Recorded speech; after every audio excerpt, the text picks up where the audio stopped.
बिस्मिल्लाहिर्रहमानिर्रहीम, अस्सलाम वालेकुम नाज़रीन। तीन रुकनी रिपोर्टर्स आईनी बेंच आज आपके सामने हाजिर हैं। आज हमने भी ज़रा हम भी आईनी हो गए हैं, पहले तो गैर आईनी होते थे सारे। मेरा एहतजाज है शुरू में ही।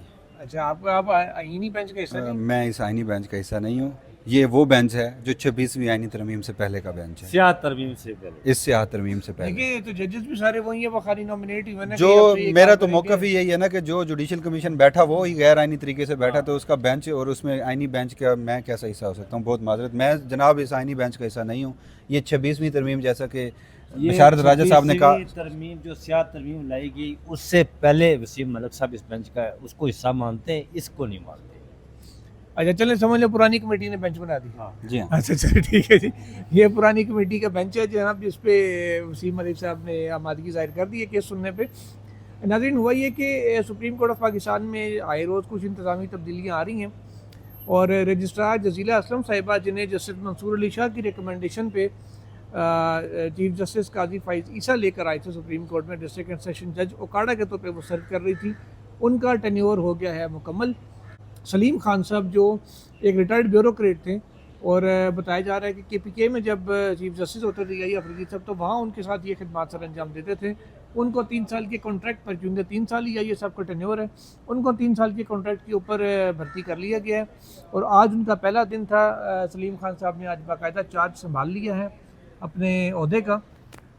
सुप्रीम कोर्ट के अंदर से कोई अफसर नहीं है ऐसा इस काबिल समझा गया जिसको कि लाया जाए। हमेशा बाहर से ही अफसरान ला के तो हकूक़ की पामाली की जाती है उस इदारे की जानिब से जिसका काम ही लोगों के हकूक़ का तहफ़्फ़ुज़ करना है। पता नहीं ये एक मामला किस किस्म का है। और बाहर से स्टाफ अफसर भी आते हैं हमेशा। पता नहीं, जब एक चीज़ ने चलना ही आइन और कानून के मुताबिक है तो फिर अपना बंदा लाने वाली हर, ये अफसर नहीं सिर्फ ये सब पे बात नहीं मैं कर रहा, हर बंदा अपना बंदा ही क्यों लेके आता है। मुझे आज तक ये समझ नहीं है कि रजिस्ट्रार अपना होगा तो चीफ जस्टिस ने कौन सी। यार हर बंदा अपना ही बंदा लेके आता है। सर एक मुझे पिछले बात दिनों भी बताएं कुछ ना। कानून साजियाँ हुई हैं, हर बंदा अपना बंदा ही लेके आया है। सर मुझे एक बात बताएं ना, जब एक सिस्टम चलना ही सुप्रीम कोर्ट ने अपने SOPs के तहत है जो पहले से बने हुए हैं। अब से सुप्रीम कोर्ट ने एक चीज़ तय कर लें, अब से सुप्रीम कोर्ट ने उस पार्लिमान के फैसलों के नतीजे में चलना है जो पार्लिमान इस्टेब्लिशमेंट के सामने सरेंडर कर चुकी है। अच्छा, ये बल्कि या उस पार्लियामान या सुप्रीम कोर्ट ने उस तरह चलना है कि जिस तरीके से वो पार्लियामेंट को अपना आप सरेंडर कर चुकी है। सुप्रीम कोर्ट ने तो पार्लियामेंट को सरेंडर किया ना, आगे उन्होंने किसको किया है वो तो। यार बात सुने, वसीम ने बात दुरुस्त की है कि इस सुप्रीम कोर्ट ने पार्लियामेंट के सामने सरेंडर कर दिया है और पार्लियामेंट ने कहाँ सरेंडर किया, वो एस्टेब्लिशमेंट की, तो फिर ये यही निज़ाम चलता रहेगा। जुल्करनैन साहब ने बात की है जी अपने चीफ जस्टिस यही अफरीदी साहब के, जो उन्होंने लाया यहाँ पर रजिस्ट्रार। ये खैबर पख्तूनख्वा में जब चीफ जस्टिस थे तो ये या वहाँ भी उस वक्त इनके साथ रजिस्ट्रार थे, लेकिन चीफ जस्टिस यही अफरीदी साहब के मैं आज तक ये समझ नहीं सका और आज तक उनके क्रेडिट पर कोई ऐसी जजमेंट नहीं है जिसको अदालती नज़ीर के तौर पर पेश की जाए। वो ख्वाह chief justice Peshawar high court रहे हों या जस्टिस यहाँ पर सुप्रीम कोर्ट में भी रहे हों, जब भी कोई बड़ा केस उनके सामने लगता रहा तो चीफ जस्टिस साहब उस केस से उठ जाने ही में आफियत उन्होंने समझी। बड़ी ज़बरदस्त जजमेंट्स लिखी, आज वो सुप्रीम कोर्ट में कहाँ बैठे हैं।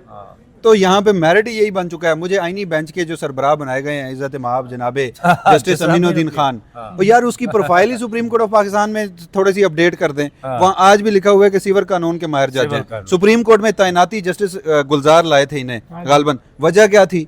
वजह यह थी कि सुप्रीम कोर्ट में सिविल केसेस की भरमार है। लाहौर हाई कोर्ट में उनकी वजह शोहरत क्या थी कि उन्होंने वो मुल्तान और बावलपुर बेंच में बैठ के कोई अहम तरीन जो सिविल मुकदमात हैं उनके कोई बड़ी ज़बरदस्त फैसले दिए, उनको आपने आईनी बेंच में डाल दिया। जस्टिस नईम अकवान स्पेशलिटी आईनी मुकदमात है, नई फौजदारी, मंदो खेल साहब फौजदारी, मुसरत हिलाली साहिबा, उनका कोई एक्सपर्टी उनकी तो जजमेंट ही आज तक मैंने एक नहीं पढ़ी। वो हमेशा ही वो साइन कर देती थी। आपकी वाली बात नहीं, उनके कुछ हैं लेकिन वो फैमिली केसेस, सिवाय जस्टिस आयशा मलिक, जस्टिस हसन अजहर रिजवी और जस्टिस मोहम्मद अली मजहर, इन्होंने जजमेंट्स लिखी हैं। आईनी जजमेंट्स भी इनकी एक आप ये कह सकते हैं कि ठीक है स्टेट ऑफ द आर्ट, उस तरह से तो नहीं कि जो आपके जो दो आला दिमाग थे जिन्हें आपने इसमें सुपरसीड कर दिया, लेकिन बेहतर कोई जजमेंट तो लिख सकते हैं। मुझे सिर्फ एक बात बताइए, ये रिसर्चर्स को छोड़ दीजिए, किसी दिन जस्टिस अमीनुद्दीन खान साहब को कहें कि वो जो पहला आईनी मुकदमा सुनेंगे ना, उनका जजमेंट उन्होंने कोर्ट रूम में बैठ के डिक्टेट कराना है। नहीं, वो ऑर्डर तो वो डिक्टेट कराते रहते हैं कोर्ट रूम में जब वो हेयरिंग के फौरी बाद। हाँ, वो तो यार 4 सत्र ही है ना उसकी। हाँ। आप कोई भी एक जजमेंट बैठ के खुद ही उसको डिक्टेट करा दें मैं मान जाऊंगा कि 26वीं आईन तरमीम भी सही थी, जुडिशल कमीशन की नामजदगी भी ठीक थी, और आपका बनना बनता था असल आईनी में बेंच का। वसीम मलिक साहब बात अब ये आप- है अब कि सिर्फ जिस एक आपको तरह के मनवाने के पार्लियामेंट लिए है ना, तरद्दुद करें। ये पूरा पाकिस्तान मान जाएगा, नहीं, लाइव नहीं, बराह रास्त नहीं, दिखा दे। नाज़रीन, इस वक्त इजलास चल रहा है इंसदाद दहशतगर्दी की अदालतों के जो एडमिनिस्ट्रेटिव जजेस हैं तमाम हाई कोर्ट्स के, वो इस वक्त यहाँ मौजूद हैं। इस्लामाबाद हाई कोर्ट से जस्टिस मोहसिन अख्तर कियानी हैं, जिन्होंने ATC का जुडिशल कम्प्लेक्स का दौरा भी किया, अबू अल-हसन ज़ुल्करनैन साहब से और बाकी जो इंसदाद दहशतगर्दी अदालतों के जजेस हैं उनसे उनकी मुलाकात हुई, कोई डाटा उन्होंने उनसे लिया और वो आके अब सुप्रीम कोर्ट में प्रेजेंट कर रहे हैं। बाकी भी ऐसी सूबों के जो हाई कोर्ट्स के एडमिनिस्ट्रेटिव जजेस हैं इंसदाद दहशतगर्दी अदालतों को जो देख रहे हैं वो भी इसी तरीके से आए हैं। और इजलास के अंदर क्योंकि ATC में इस वक्त जो केसेस हैं, अगर हम रूटीन के तो चल ही जाते हैं, पुलिस किसी के ऊपर भी ATC लगा देती है, वो तो मसला ही कोई नहीं है अब ATC लगाना। वसीम साहब, एक चीज़ ही है, ATC में बड़े अहम केसेस भी हैं। अब जैसे इमरान खान साहब के ATC पे बहुत सारे केसेस हैं, ATC अदालतों में चल रहे हैं, अली मीर गंडापुर के चल रहे हैं, सियासी केसेस जिनके लिए आईनी अदालत बनाई थी। या यास्मीन राशिद के केसेस है वो जो छोड़ दें, 9 और 10 मई के इर्द गिर्द घूमते हैं ये सारे मामला। 9 और 10 मई के फलाना एहतजाज में तोड़फोड़, फलाना एहतजाज में तोड़फोड़, ये सारे आके ATC में चल रहे हैं और इनके ऊपर क्या प्रोग्रेस हुई है अब तक, क्योंकि वो डाटा मांगा गया था। इससे भी चीफ जस्टिस और जो जुडिशल पॉलिसी मेकिंग कमेटी है, लॉ एंड जस्टिस कमीशन है, उसको आगाह किया जा रहा है बैठे हुए। और अब इस पे पता नहीं इनको जल्द निपटाने के वाले से क्या स्ट्रेटजी आज बनती है, क्योंकि ओवरऑल तमाम नहीं, मुकदमा जब ये निपटाने सारी की बातें strategy- हो रही होंगी, जहाँ ये सारी बातें हो रही होंगी, कारकर्दगी गुज़श्ता 1-2 साल की, 3 साल की जब वो बताई जा रही होगी, तो उसमें ये भी बताया जा रहा होगा कि अबुल हसनात मोहम्मद ज़ुल्करनैन साहब ने यहाँ इंसदाद दहशतगर्दी अदालत इस्लामाबाद में बैठकर क्या गुल खिलाए। ये भी बताया गया होगा कि उनके बारे में तो उनको वापस भेजने के लिए जस्टिस बुल हसन औरंगज़ेब पहले ही एक मरतबा एक मुकदमे में लिख चुके थे। फिर ये जो इंसदाद दहशतगर्दी अदालत सरगोदा के जज थे मोहम्मद अब्बास साहब और उनके असिस्टेंट, उन दोनों के खतूत हैं जो उन्होंने उस वक्त के chief justice Lahore high court Shahzad साहब को भेजे थे। शहजाद साहब ने यहाँ सुप्रीम कोर्ट ऑफ पाकिस्तान में भेजे थे। पिंडी के ATC पिंडी के ATC के मलिक आसिफ इजाज साहब, उनके मुकदमात भी होंगे। और फिर उसमें भी ये भी बताया जाएगा कि ये जो कानून के मुताबिक जितने दिनों में ये फैसला करना था, 9 और 10 मई में जो आपने ATC के मामला चलाए थे, उसमें तो अब 1 साल से भी ज़ायद का अरसा गुजर चुका है और फैसले नहीं हुए। हाँ जी, 2 माह में और 300 गालबन 450 रोज़ ऊपर हो चुके हैं। उसमें फिर ये बात भी उसमें डिस्कस हुआ होगी कि वो गुज़श्ता दिनों कोई GHQ हमला केस का जो अबूरी चलान था, वो कोई आज से 2 या 3 रोज़ कबल ही वो एक जो तफ्तीशी थे उन्होंने अदालत में पेश किया है। तो अगर तो मैं अब तक के जस्टिस याहिया अफरीदी के इक़दामात को देखता हूँ तो बड़ी खूबसूरती से पहला एक हफ्ता उन्होंने ऑप्टिक्स दिखाया कुछ और एंड में किया कुछ और। तो अब उसे मैं सहूलतकारी कहूँ, मैं उसे सरेंडर कहूँ, मैं उसे शिकस्त कहूँ, मुझे ये सब कह के भी ना एक चीज़ का जवाब नहीं मिल रहा कि अगर तो ये वाकई हकीकतन ऐसा है। एक सवाल उनको पूरा करना चाहिए। अगर तो हकीकतन ऐसा है तो फिर हासिल क्या हुआ है जस्टिस याहिया अफरीदी को? यार अब ये जितनी कहानी आपने सुनाई है ना, वो यहाँ जजेस के कंडक्ट डिस्कस करने के लिए नहीं बैठे हुए। ये स्ट्रेटजी बनानी है कि यार जो पेंडिंग केसेस ATC अदालतों में इतने ज़्यादा हैं, ये ज़रूर है कि एडमिनिस्ट्रेटिव जजेस की जानिब से ये शिकवा ज़रूर किया जाएगा कि इन केसेस में अक्सरियत अब सियासी केसेस की है जो पॉलिटिकली उस पर बने हैं, जिनका दहशतगर्दी से ताल्लुक़ नहीं है। नाज़रीन, आपको एक बात पे से पर्दा उठाता हूँ क्योंकि अब काफ़ी टाइम गुजर गया इस बात को। हालिया जो इस्लामाबाद के ATC जजेस है ना, इनमें से किसी एक के साथ मैं था और एक दो और साथी थे, हमने अदालत में वैसे ही बैठे हुए गपशप उनसे शुरू की। उन्होंने हमें कहा कि यार तुम लोग क्यों बैठे हुए हो? हमने कहा जी इंतज़ार में बैठे हैं कि आपने एक फ़ैसला सुनाना। उन्होंने कहा जी वो तो अभी कोई प्रोसिक्यूटर आएगा तो तब देखी जाएगी। वहाँ पे ये बात भी हुई। मैंने उनसे पूछा कि जी आपने इतने अरसे से आप ATC के केसेस सुन रहे हैं, इस्लामाबाद से पहले भी आप सुनते रहे हैं, दीगर सूबों में भी, तो ये ज़रा बताएं कि आपने असली वाले दहशतगर्दी के कितने केस सुने? उन्होंने बड़ा एक ठंडी सी आप वर्गे का एक भी नहीं। ऐसे ही जो आप कंडक्ट की बात कर रहे हैं ना, जब इंतजामी जजेस से कारकर्दगी रिपोर्ट का जायजा लिया जाएगा तो उसमें डिस्कस क्या होगा? सर वो उसमें जजों की मुदाखलत कारकर्दगी नहीं डिस्कस हो रही ना। हाँ, मुदाखलत की बात हो सकती है उसमें, और कि जब उसमें political मुदाखलत की बात cases हैं हुई तो क्या हो तो सकता मैं है? जो बात कर रहा था उसमें अगर मुदाखलत की बात हुई और ये बात अब रिकॉर्ड पे आ चुकी है ना, ये बात कोई उसमें यही साहब का नोट ऑलरेडी मौजूद है कि हाई कोर्ट अपने लेवल पे इसको फैसला तो आप इंतजामी जजेस के जो मामलात हैं वो क्यों आज लेके बैठे हैं? वो तो देख रहे हैं कि केस किस तरह निपटाना है। जेल तो रिफॉर्मर्स वो भी हाई कोर्ट से देख लेना यार, वो भी हाई कोर्ट देख लें। मेरी बात सुने, शोरबा आप हलाल कहते है, हैं ना, बोटी हराम आप है। सुलतकारी की बात करते हैं ना, जैसे यही अफरीदी के आप जो खुसूसी बेंच बना था मुशर्रफ के हवाले से छोड़कर चले गए थे, वो क्या था? सर इतराज किया गया था नहीं, क्या इतराज किया गया पूरे था? बताए ना, मैं आपको बताता हूँ। मुशर्रफ साहब की जानिब से नाज़रीन दरखास्त दायर हुई थी, राय साहब ने टॉपिक छेड़ दिया। तो उन्होंने कहा था कि जस्टिस ज़िया अफरीदी मेरे खिलाफ दरखास्त गुजार से सुप्रीम कोर्ट में इसी मुकदमे के हवाले से कि आर्टिकल 6 लगाया जाए। हाई कोर्ट के जजेस सुन का ले मामला सर, हुआ, वो सुन छोड़ ले कर ना, चले गए। राय साहब बात पूरी करने देना। परवेज मुशर्रफ ने एतराज़ किया था, उस एतराज़ के ऊपर समाअत हुई और रियायत साहब ने रिटन दिया जजमेंट कि हाँ मैं वो दरखास्त गुजार था, इसलिए मेरा कन्फ्लिक्ट ऑफ इंटरेस्ट है, मैं ये केस नहीं सुन सकूंगा। पहले वो सुनते रहे, जब एतराज़ आया तो उसके बाद वो छोड़ के गए थे। ऐसा उसूलन उनको पहले नहीं सुनना चाहिए था, लेकिन अब उन्होंने सुन लिया, उसके बाद एतराज़ पे गए थे, अपनी मर्जी से छोड़ के नहीं गए थे वो राय तो मैंने कहा ये फैक्ट जरा पूरा बता दूं। यार माजी में उन्होंने जो किया नहीं किया जैसे ज़िया अफरीदी ने, एक लम्हे के लिए आप भूल जाइए।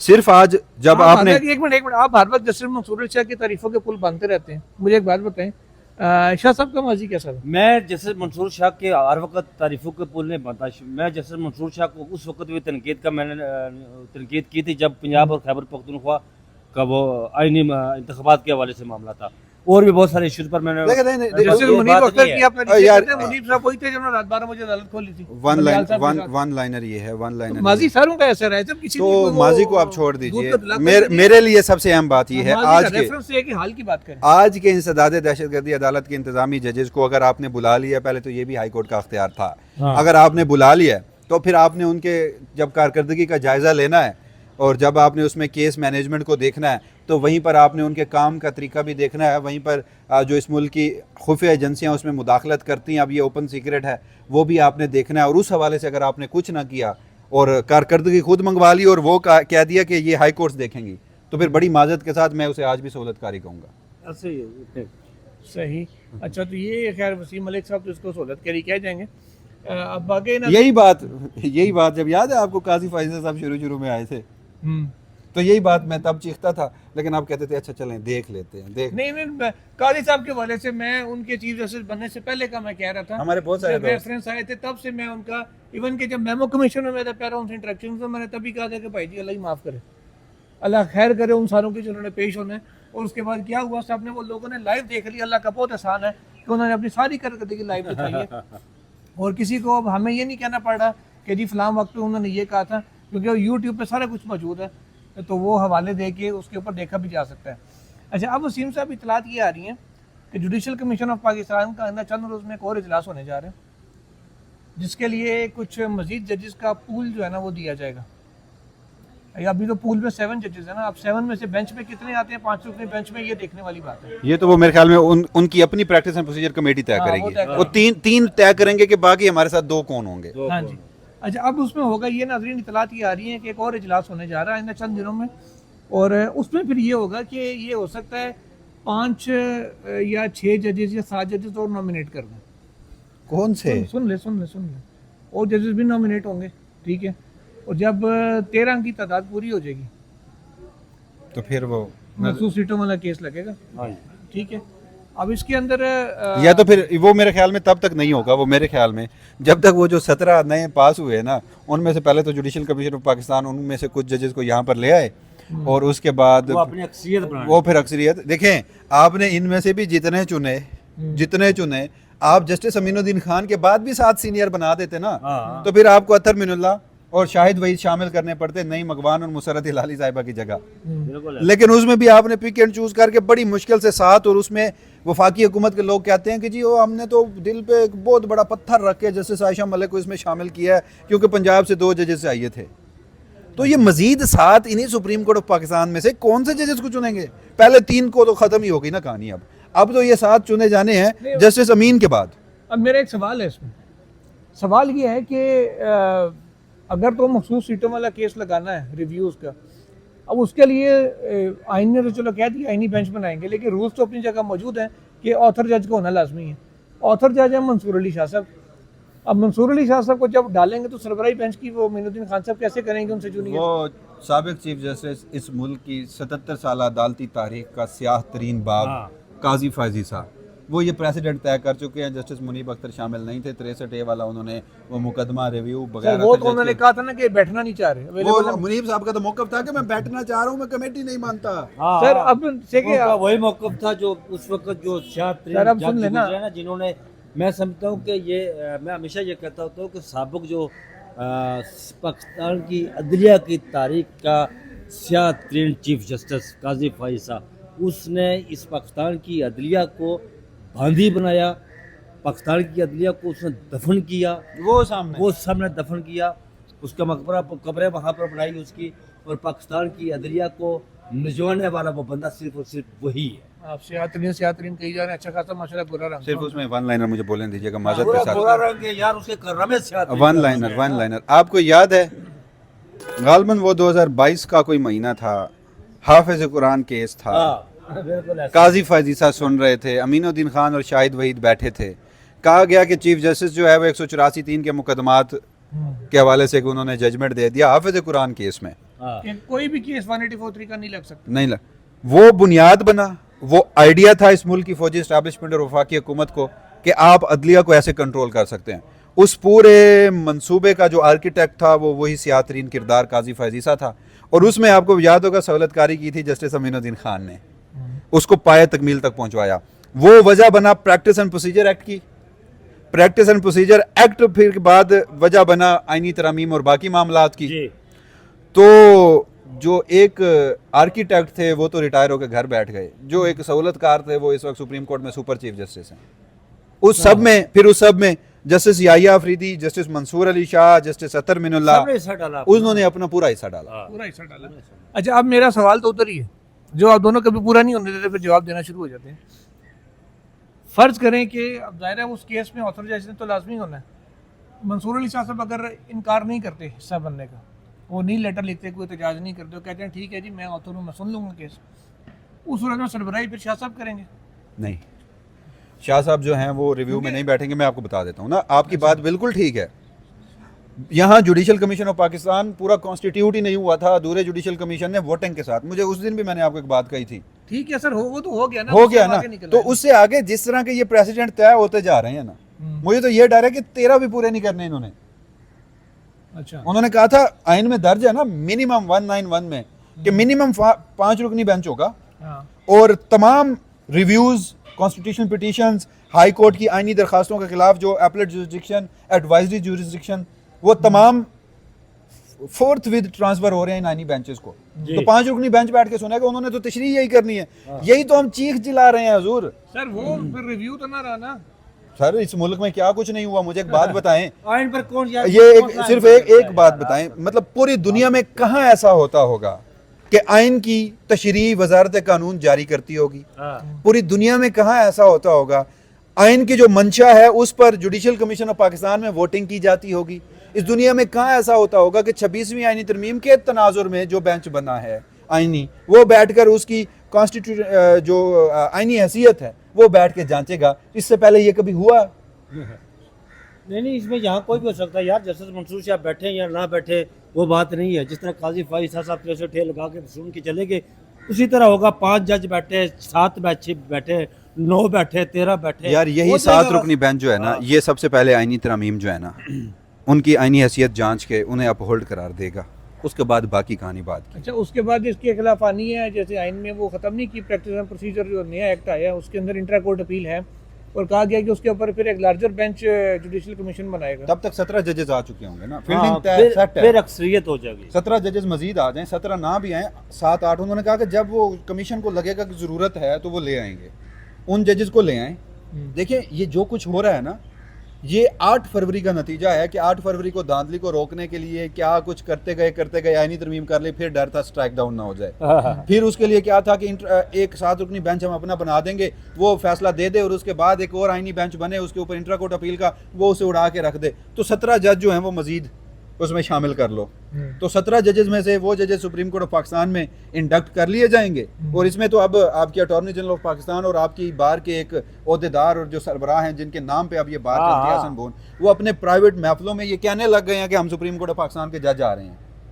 आप इमेजिन करें, जस्टिस मंसूर उस्मान अवान, जस्टिस एहसन बोन, ये इंट्रा कोर्ट अपील सुनेंगे। जस्टिस पता नहीं वो फलाना जो काशिफ अब्बासी, वो क्या नाम यार, रिजवान अब्बासी, वो इस्लामाबाद हाई कोर्ट के लिए है। खैर अभी अच्छा, बहरहाल मेरा मेरा फिर आप दोनों को एक मशवरा है। वीजे लगवा लो, परेशान क्यों हो गए हैं वीजे आप? लगवा, मैं आप लोगों की बात सुन के आपको कह रहा हूँ वीजे लगवा लो। नाज़रीन ये इन दोनों के तो वीजे लग रहे हैं, तो जा रहे हैं, हम तो इधर ही धक्के खाते रहेंगे आपके सामने। तो इजाज़त दीजिए। अब आखिर में हाँ। इतराज ठीक किया था कि हम आला दिमाग आईनी बेंचेस नहीं है। नहीं, रुक, जब ये सारा मंजरनामा देखते हैं पूरा तो एक ब्लॉग लम्हे आप- के लिए पूरा ब्लॉग आप लोगों ने आईनी बेंच वाले की है। सुने, एक लम्हे के लिए दिमाग वो जो क्या कहते हैं माउफ हो जाता है या नहीं हो जाता। तो जस्टिस मुनीब और मंसूर साहब कह चुके हैं कि ये आला दिमागों का काम है, हम जैसा का काम नहीं। ओके नाज़रीन, वैसे ये बात आयशा मलिक साहिबा ने भी कही थी हाँ। शाह साहब के बेंच में बैठ के, अब उनको ये अलग बात है आला दिमागों में शामिल कर लिया गया। नाज़रीन इजाज़त दीजिए, अब तक के लिए इतना ही, और इंशाल्लाह मज़ीद वीडियोस के साथ भी हाजिर होंगे। अल्लाह हाफ़िज़।